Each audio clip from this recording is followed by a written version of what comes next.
show that e raised to the power ax into a into f of x plus f prime of x dx equal to e raised to the power ax f of x plus c। यानी आप इसको यूं read out कर सकते हैं कि अगर हमारे पास कोई exponential function e raise to the power x, उसके साथ कोई कांस्टेंट मल्टीपल है ax, और अगर ब्रैकेट है और ब्रैकेट में कुछ इस तरह का एक्सप्रेशन लिखा है जिसको हम सम ऑफ टू फंक्शंस बना सकते हैं, इस तरह कि जो यहां पर अगर e की पावर में जो कांस्टेंट आ रहा है वो मल्टीप्लाई हो रहा हो किसी फंक्शन से और प्लस आगे इसी फंक्शन का डेरिवेटिव मौजूद हो, तो ये इक्वल होगा e raise to the power ax into f of x और साथ कांस्टेंट ऑफ इंटीग्रेशन। यानी अगर हमारे पास कोई ऐसा एक्सप्रेशन इंटीग्रेट करने को आया है जिसको हम यूं लिख सकें e raise to the power x या e raise to the power कोई कांस्टेंट मल्टीपल ऑफ x और आगे ब्रैकेट में सम ऑफ टू एक्सप्रेशंस लिखे हुए हों इस तरह कि एक फंक्शन का आगे डेरिवेटिव मौजूद हो, तो फिर उसका आंसर बन जाएगा e raise to the power ax function of x। अब इसको हम पहले ये प्रूव करते हैं। So let's start our solution. तो हमारे पास ये जो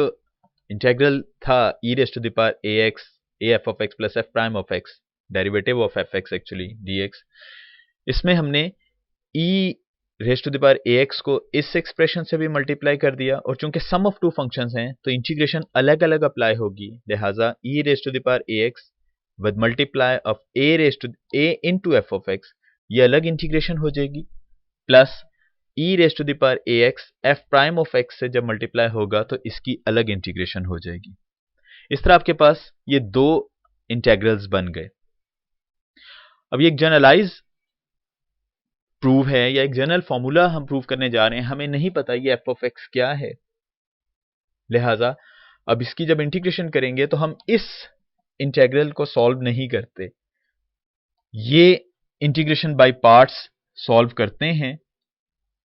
e raise to the power ax f prime of x। बहरहाल आप इसको भी कर सकते हैं, लेकिन इसको अगर हम इंटीग्रेट करें तो ज्यादा इजीली हम इस प्रूफ को कर पाएंगे। e ax af of x ये एज इट इज आ गया, ये इंटीग्रल हमने एज इट इज लिख लिया, a कांस्टेंट है इसको सबसे पहले लिख लिया, फिर e and then f of x dx plus. अभी देखिए इसको हमने इंटीग्रेशन बाय पार्ट्स की, तो ये आपके पास बन गया first function e raise to the power ax as it is लिखा, सेकंड वन का इंटीग्रल। अब इंटीग्रेशन और डिफरेंशिएशन इनवर्स प्रोसेस होते हैं एक दूसरे के, लिहाजा जब हम f प्राइम ऑफ x जो कि actually derivative f of x है, इसका जब इंटीग्रल करेंगे तो integral and differentiation being an inverse process सिर्फ आपके पास f ऑफ x बच जाएगा। और ये हमने बिल्कुल स्टार्ट में इंटीग्रेशन में बात की थी कि अगर आपके पास integral d by dx f of x हो, then this will be equal to f of x। यानी integration and differentiation inverse process, तो आपके पास यहां पर सिर्फ f of x बच जाएगा। तो ये बिल्कुल वही रूल यूज करते हुए हमने e raise to power ax as it is यानी फर्स्ट फंक्शन कंसीडर किया, इसको सेकंड फंक्शन बनाया, तो इसकी integration f of x minus integral में यही एज इट इज आ जाता है, जैसा कि हम इंटीग्रेशन बाय पार्ट्स में करते आ रहे हैं कि जिसकी इंटीग्रेशन कर लिया वही एज इट इज आ जाता है, और जो फर्स्ट फंक्शन रखा था इसका derivative e raise to the power ax का डेरिवेटिव बनेगा e raise to the power ax and then derivative of this exponent ax which is a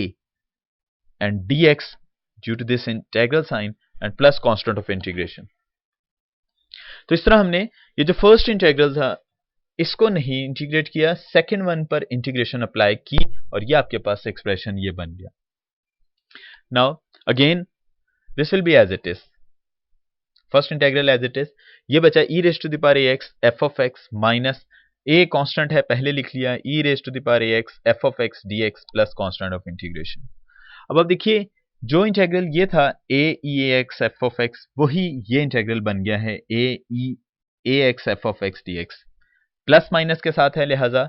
ये कैंसल आउट हो जाएगा, तो हमारे पास सिर्फ बच गया a e raised to the power ax f of x। So we have e raised to the power ax f of x and plus constant of integration। लिहाजा आपके पास ये प्रूव हो गया e raised to the power ax af of x plus f prime of x dx is equal to e raised to the power ax f of x।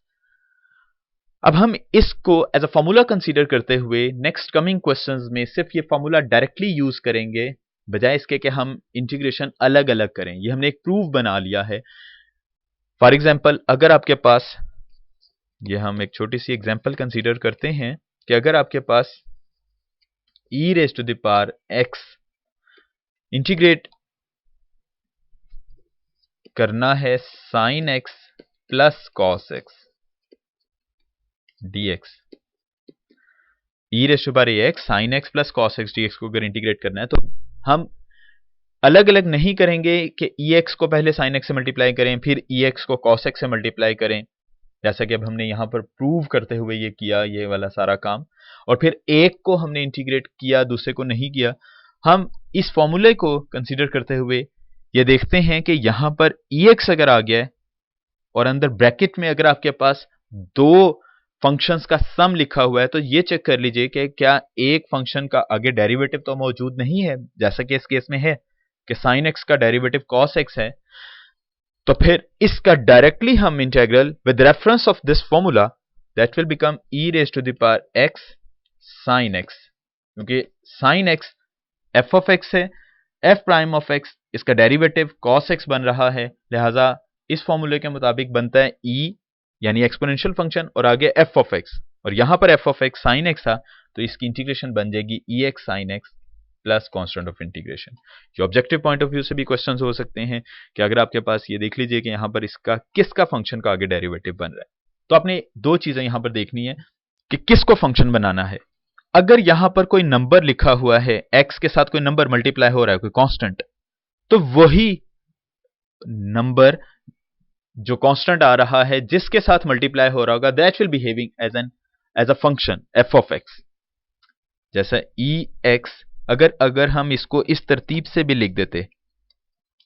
e raised to the power 3x, और यहां पर लिखा होता cos x plus 3 sin x, cos x plus 3 sin x dx। तो अब आप देखिए कि हम सबसे पहले देखेंगे कि जो e की पावर ax, ये देखिए e raised to the power ax af of x होना चाहिए, यानी फंक्शन को उसी नंबर से जरूर मल्टीप्लाई होना चाहिए अकॉर्डिंग टू दिस फॉर्मूला या अकॉर्डिंग टू दिस प्रूफ। तो आप देखिए e raised to the power 3x है, तो ये 3 जिससे मल्टीप्लाई हो रहा होगा that will become a function. एक तो ये फौरी तौर पर गैस किया जा सकता है, लिहाजा यहां पर 3 sin x, तो यही इसका फंक्शन बनेगा। हालांकि ये बाद में लिखा हुआ है, तो cos x को नहीं फंक्शन कंसीडर करेंगे हम। तो अब यहां पर आपके पास ये 3 है, तो ये लाजमी इसी तरह होगा कि जो नंबर यहां पर लिखा है वही फंक्शन से मल्टीप्लाई हो रहा होगा। तो अब आपके पास ये 3x है, sin x से मल्टीप्लाई हो रहा है, तो सो sin x will become f of x, और फिर ये इसका डेरिवेटिव है। हम इसको रीराइट कर दें अगर, तो ये यूं बन सकता है e raised to the power 3x, 3 sin x हम पहले लिख दें ताकि फॉर्मूले की बिल्कुल वही शेप बन जाए, 3 sin x plus cos x dx। तो अब आप इसको अगर मैच करवाएं, कंपेयर करवाएं अपने इस रिजल्ट से, तो ये अब आपके पास एग्जैक्टली सेम वही फॉर्मूला बन गया। e raised to the power ax, यहां पर a 3 बन रहा है, af of x यानी 3 sin x, और फिर sin x का आगे डेरिवेटिव है, तो इसकी इंटीग्रेशन डायरेक्टली हम लिख दिया करेंगे e raised to the power 3x यानी e raised to the power ax into f of x, and here f of x is sin x plus constant of integration. तो ये आपके पास दो छोटी छोटी सी एग्जांपल्स जो इस प्रूफ को, जो इस एग्जांपल को एक्सप्लेन कर रही हैं, जिसकी मदद से हम मजीद जो क्वेश्चन नंबर 5 है वो अब फर्दर सॉल्व करेंगे। So we have question number 5, evaluate the following integrals, and the first part is e raised to the power x 1 by x plus log x। तो अब सबसे पहले हमने अगर ये क्वेश्चन पिक करना है पेपर में, अगर आया कि इसको कैसे सॉल्व करना है, तो मैंने आपको पहले बताया कि अगर एक्सपोनेंशियल फंक्शन आ गया है तो आप सबसे पहले चेक कर लीजिए कि क्या आगे लिखा हुआ expression sum of two functions बन रहा है। अगर है तो फिर हम ये चेक कर लेंगे कि कौन सा एज अ फंक्शन बन रहा है और कौन सा उसका डेरिवेटिव के तौर पर यहां पर मौजूद है। तो यहां पर EX आया तो फिर हम अब इस बारे में सोच सकते हैं कि जो आगे वाला एक्सप्रेशन लिखा है क्या वो सम ऑफ टू एक्सप्रेशंस बन सकता है जिसमें एक फंक्शन बन जाए और दूसरा उसका डेरिवेटिव कंसीडर किया जा सके। तो यहां पर अब देखिए 1/x का डेरिवेटिव log x तो नहीं होता, लेकिन log x का डेरिवेटिव 1/x होता है। इसका मतलब है कि ये बिल्कुल फॉर्मूले की शेप बन गई है, एज इट इज ये फॉर्मूला अप्लाई किया जा सकता है। लिहाजा हम इसको पहले रीराइट करते हैं और तरतीब में इसको लिख लेते हैं EX then log x plus 1/x। अब ये जानते हैं हम कि e raise to the power ax af of x plus f prime of x dx है, जो कि इक्वल है e raise to the power ax f of x plus c। तो अब आप पेपर में जब कर रहे होंगे तो ये बनाकर ये जो फॉर्मूला हमने यूज कर लिया है आप लिख दिया कीजिएगा एज दिस वन।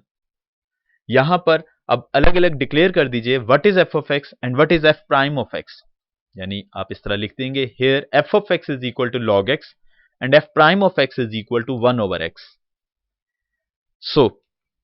अब आपका ये कंप्लीट ये फॉर्मूला इंप्लीमेंट किया जा सकता है कि e भी मौजूद है, a f of x plus f prime of x dx यानी फंक्शन भी मौजूद है। यहां पर a को भी लिख सकते हैं कि ये 1 है। तो फिर ये फॉर्मूला लिखते हुए so e raise to the power x log x plus 1/x dx is equal to e raise to the power x f of x which is log x plus constant of integration। तो हम यहां पर इसी pattern पर paper में solve कर सकते हैं क्वेश्चन के। अगर आपके पास EX आ गया है, आप दो एक्सप्रेशन बना लीजिए, ये फॉर्मूला लिखिए एज करके कि एज दिस वन, यहां पर मेंशन कर दीजिए what is f of x, what is f prime of x, और उसके बाद ये लिखते हुए हम दोबारा क्वेश्चन पर आएंगे कि ये क्वेश्चन बन रहा है, लिहाजा आंसर बन जाएगा e raise to the power ax। Here a is 1, so e raised to power ax into f of x, where f of x is log of x, लिहाजा e raised to the power x log x plus c is your required answer।